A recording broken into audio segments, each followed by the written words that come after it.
Alors l'évolution, est-ce que c'est juste une grande loterie cosmique, une suite d'accidents heureux? Ou bien est-ce qu'il y a quelque chose de plus, une sorte d'intelligence cachée qui agit au plus profond de cellules? C'est ce débat passionnant qu'on décortique aujourd'hui. On va vraiment aller au cœur de cette question. D'un côté, on a une théorie bien établie, celle qui domine la science depuis un siècle. Et de l'autre, on a une idée complètement nouvelle, presque radicale, qui pourrait bien tout remettre en question.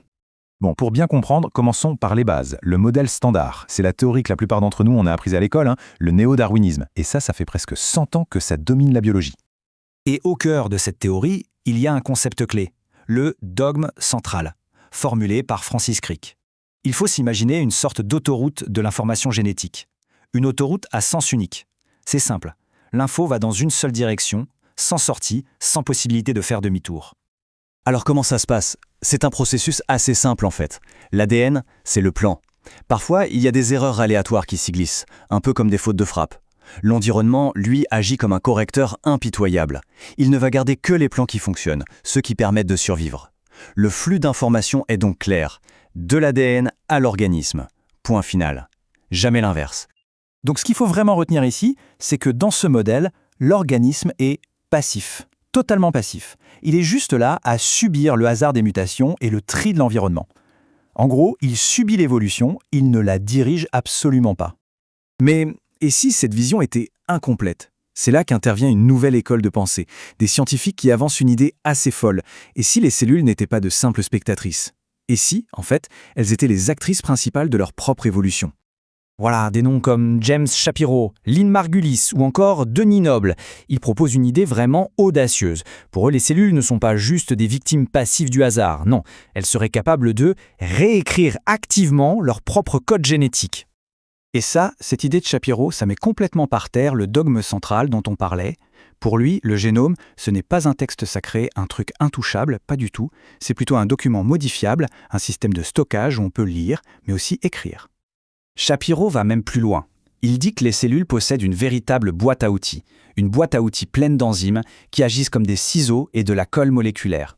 Et avec ça, elles peuvent faire ce qu'il appelle de l'ingénierie génétique naturelle. En gros, elles peuvent restructurer leur propre ADN, notamment quand elles sont sous stress, pour s'adapter à leur environnement. Ok, tout ça c'est un peu théorique. Alors regardons un exemple concret, un exemple vraiment fascinant qui va mettre ces deux théories face à face. On va parler d'un gène qui s'appelle la syncytine. Alors ce gène, la syncytine, il est essentiel, vraiment vital pour la formation du placenta chez les mammifères, donc pour notre reproduction. Mais son origine est incroyable. Ce n'est pas un gène qui vient de nos ancêtres, non, ça vient d'un virus.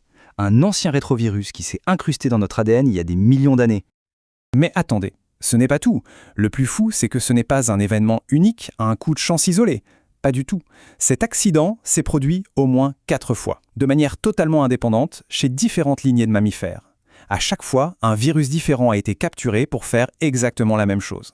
La même fonction. Comment expliquer ça? Et là, on voit bien le fossé entre les deux théories. D'un côté, le néo-darwinisme dit « c'est un accident heureux ».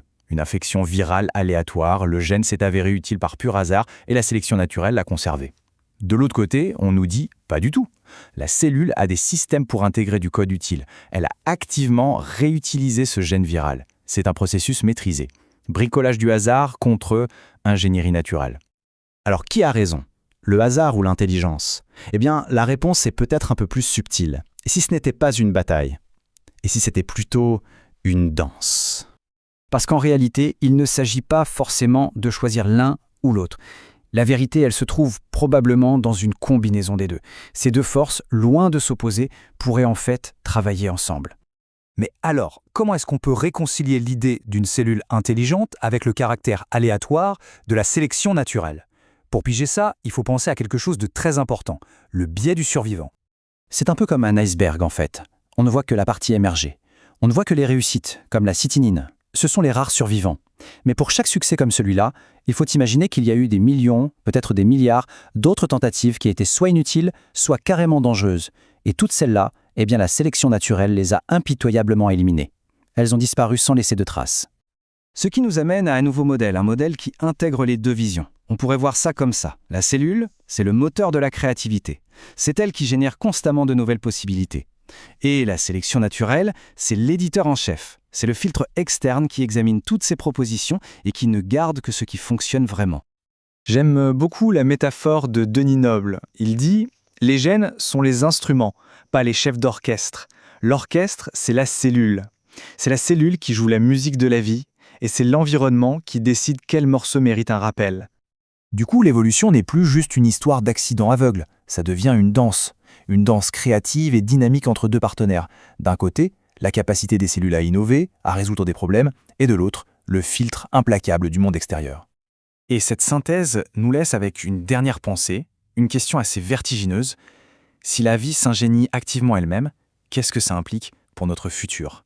Ça change complètement notre place dans cette grande histoire.